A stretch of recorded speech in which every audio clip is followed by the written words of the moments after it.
Thank you for joining us on Level 4, Blending Kombucha for our health. Kombucha is one of the main components of our practice. This is what we have seen that is able to take care of toxins in our system. We have seen that it's able to give energy. We have seen that by drinking kombucha, 2 ounces in the daytime, 2 ounces at nighttime, which is our recommendation, in order for us to be able to view different effects, different health effects and health different with drinking a kombucha. So we determined that 2 ounces in the daytime, 2 ounces at nighttime. That's the appropriate dosage that we recommend. And within 24 to 72 hours, actually 24 to 48 hours, we're able to see that someone who's constipated, example, for 2 weeks, or only go to the bathroom once a week, which are severe cases, where nothing has worked for them. Kombucha, which is the beneficial bacteria, active bacteria, begin to break down the waste, and they find going to the bathroom like they did before on a daily basis, 2 or 3 times a day, which is really neat because you're getting rid of toxins. But we have seen much more with kombucha. We have seen, and this is anecdotal information, we have seen folks that are bedridden, and after taking kombucha, they're getting out of bed and they're walking around. They're more alert. We have seen folks with joint pain and muscle ache, lupus and fibromyalgia, feel better, get involved in walking without pain and getting up without pain. Of course, we also pay attention to the foods that they eat to make sure that they're not feeding their illness. But as a whole, kombucha is what we have in our hands, in our arsenal for detoxing. So we explain kombucha on Level 4 on the lecture and the text. And right now we're going to review a little bit briefly of what we explained. Kombucha is 5 groups of bacteria that if we're born healthy, we're born with them in our system. One group breaks down the waste in our stomach. The other group cleans the artery. The other groups clean the internal organs and so forth. They're beneficial bacteria. So they kill the pathogenic bacteria. Pathogenic bacteria are those bacteria that were created by being exposed to different environmental chemicals. As we explained on Level 1, we're bombarded with chemicals, and the idea is to reduce the amount of chemicals that we're involved with. So kombucha is a wonderful detoxing system. Now, what we recommend is 1 month of detoxing. Who do we recommend this to? Remember the study on Red Cross newborns being born with 287 chemicals from their mother's environment? So we recommend the kombucha for 30 days or 60 days for detoxing for mothers-to-be. We recommend the kombucha for fathers-to-be, so they can clean their system for 30, 60 days before they begin to plan a family, in reducing the amount of chemicals that they're bringing together, that their baby will carry to her generation. So that's one of the main things that we use it, and for that group of people. But we also use it for anyone who wants to detox their system and bring beneficial bacteria into the system. The other option is, of course, animal derivative. When you are going into probiotics from animals, now you're going into their growth hormones, antibacterials, and who else but not from that material of animals.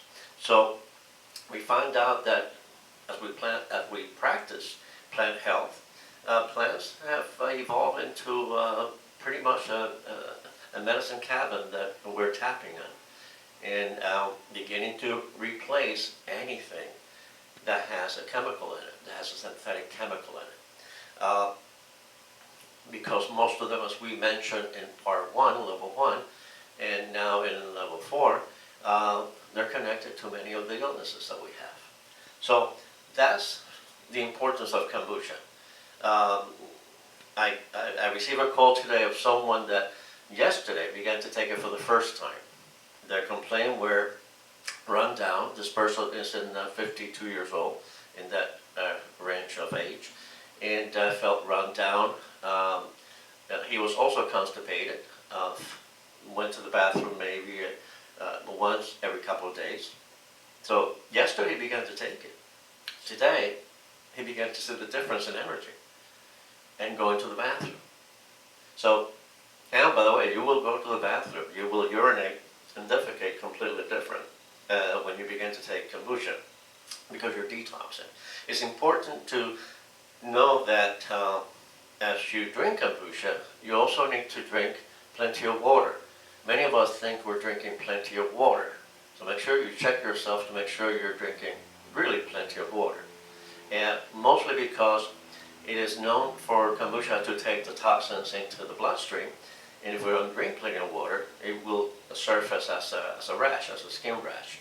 So as we take kombucha and begin to detox, or any detoxing program, it's good to drink plenty of water to flush the system. So let's begin to put kombucha together. What you need to make kombucha is very simple. You need this is about 3 gallon container. I usually make it in 7-gallon containers that I get from the happyherbalist.com. That's happyherbalist.com. Excellent folks, great prices for kombucha containers. And if you're going to make it for more than one person or 2 persons, you need more than 3 gallons. You need about 7 gallons because it takes 1 gallon per person per month to detox. Once you're hooked on it, you realize that you're going to be drinking this, and your clients are going to be drinking this because of the health reasons. You either teach your clients how to make this, or you make it like we do. We make it ourselves, and we sell it for $10 a week supply, which is a quart. So a quart is a week's supply. There's 4 quarts in a gallon, so a gallon is a month's supply. So that's by taking 2 ounces in the daytime, 2 ounces at nighttime, which is the dosage that I mentioned before, which is what we have seen, all the results that we're sharing with you, and in the case studies and the texts and the lectures. So what you need is a container. You can get this from any store. This happens to be a 3-gallon container. You need some sugar. This is organic sugar. You can use even white sugar because with the caffeine from the tea, oh yes, you need a caffeine tea. This happens to be green tea, which has caffeine, and then it has also the jasmine flowers. And I got this at an Oriental grocery store. You can get that a very good quality tea at a very good price. So we have the caffeine, we have the sugar to begin fermentation. Then what we need is what is called a baby. And this is what a kombucha baby looks like. Let me bring one out so you can see it a little better.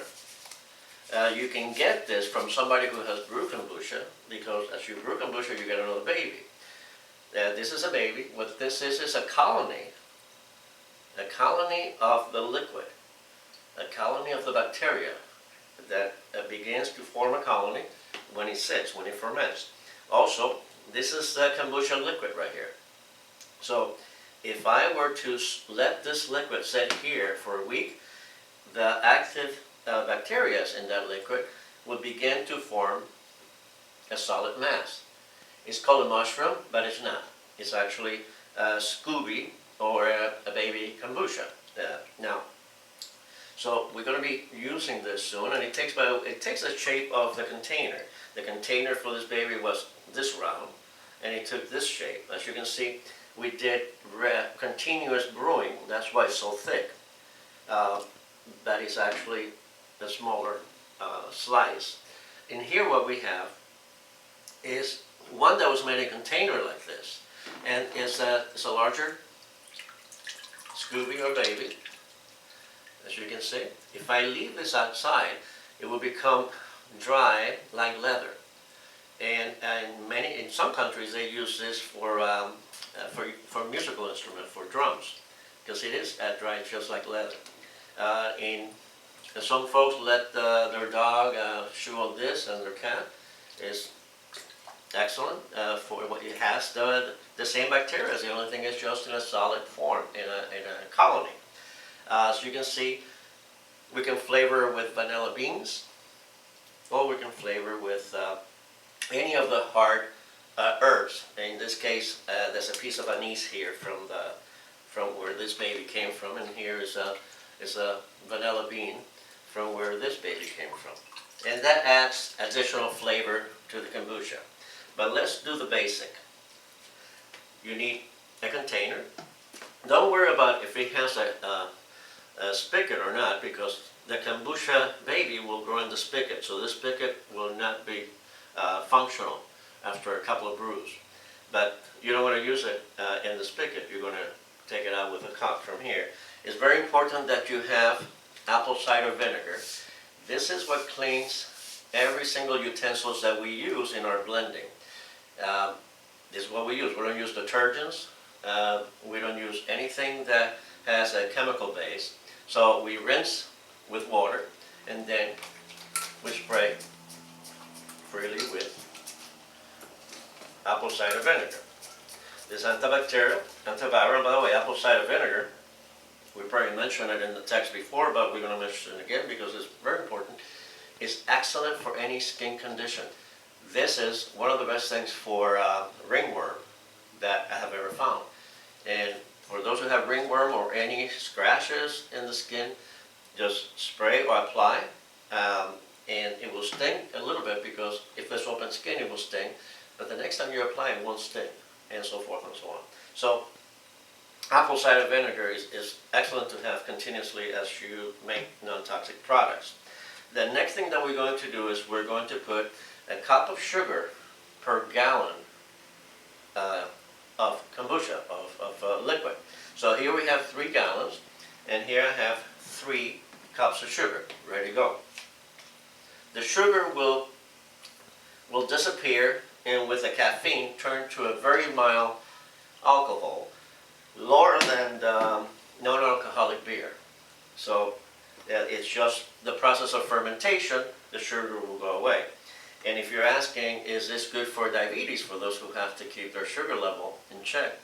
Our experience with this is that it will lower the sugar on some diabetes folks, and others, it will bring it up a little bit. So it has to be according to the individual. Also remember the food. Is that person feeding the diabetes? Or is it eating the right foods to start the diabetes? That all definitely makes sense, and it plays into it. So what I have here is I have been brewing the tea, which is green tea with jasmine flowers, and already has been brewing here for a while. I can leave it here until it cools down, or I can use it after 8 minutes the tea is made. And I can begin by putting the liquid inside.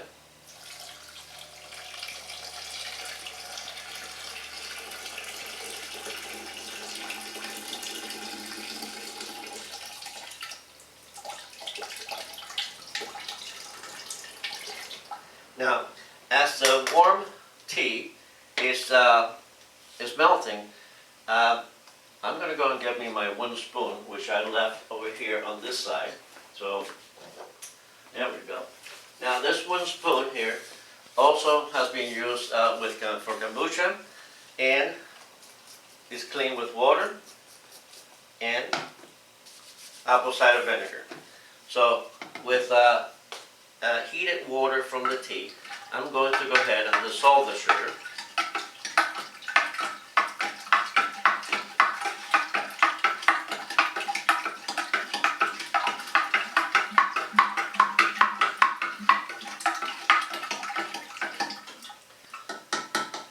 There we go. Once the sugar is dissolved, I'm going to go ahead and fill it up. Before I put the baby, I'm going to fill it up to the top.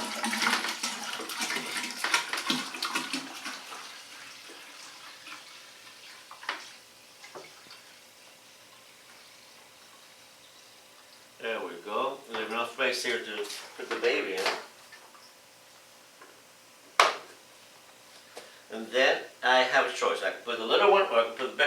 It doesn't matter if the container is bigger. This little one is either going to float or go down to the bottom, doesn't matter where it goes, and it's going to give me in about 1 week another baby. So this becomes a mother now. It gives me another baby the size of the container. So what I'm going to do is I'm going to go ahead and put the little one in here. And you let him do whatever he wants to do. The next step is it will float now, it will sink later. Remember that we have here sugar and caffeine. So it's going to begin to ferment. It's going to begin to make noise, to sizzle, or in about a week. It's very important then to find a fabric, a piece of fabric that you're able to see through. That way, no mold or anything in the air or ants, which are attracted to sugar, will come in and is able to breathe through the clothes. I'm going to add the little liquid from the other kombucha that I took the baby.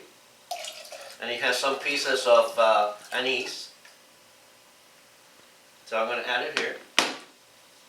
And then I'm going to close it with a rubber band so it will be tight, so no ants can come in. And voila. Now the next thing we do is we wait a week and then we taste it. We also need, in order to make kombucha correctly, pH papers. You get this on Amazon. I prefer the plastic ones rather than the, I prefer the paper one rather than the plastic. And it's very simple to take a piece of paper, and this will tell you when the kombucha is ready. I mean, you can go ahead and try the taste of it. And there's many cases that it will taste nice and sweet, and but the pH is not there. The pH, when all the 5 group of bacteria are active, the pH is 2.5 to 3. So that's what you want to be testing it. So you can test it the first week. It's probably going to be at the pH of 4. The second week will be around 3. And it's going to take about 2 weeks to 3 weeks to get the right kombucha. It depends also on the seasons. In the summer, because of the heat, it will brew faster. In the winter, it might take 4 weeks to brew. You also want to place your kombucha not in an area that is going to breathe chemical air, like in a garage, or you don't want to place it in a dark closet. It doesn't have to be dark. It could be placed by a window. It could be placed by any area. Also remember not to place it directly under the AC vent that is hitting it, because it cools it down. It will slow down fermentation. So preferably it will be a room by a window that gets the sun, or a warm room with healthy air to breathe.